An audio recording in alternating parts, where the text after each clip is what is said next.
En 2010, Philippe Pascal, inspecteur de l'URSSAF d'Avignon, s'intéresse à l'hôtel-restaurant du directeur de la Chambre de commerce et de l'industrie du Vaucluse, François Mariani. Ça, c'est monsieur Mariani. Mais je ne m'attendais pas à ce qu'il y ait autant de coupures de presse sur ce dossier.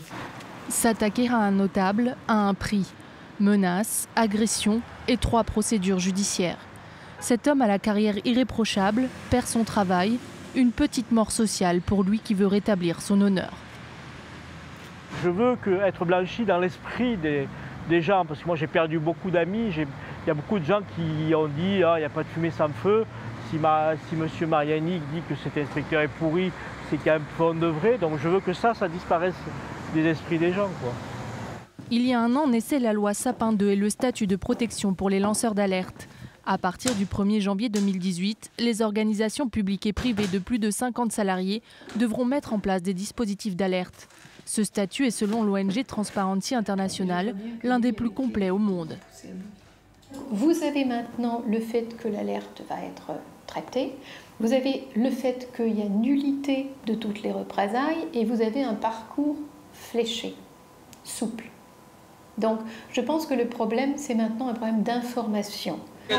Après 10 ans de lutte contre son ancien employeur, la banque suisse UBS, Stéphanie Gibault est ruinée et s'apprête à quitter Paris.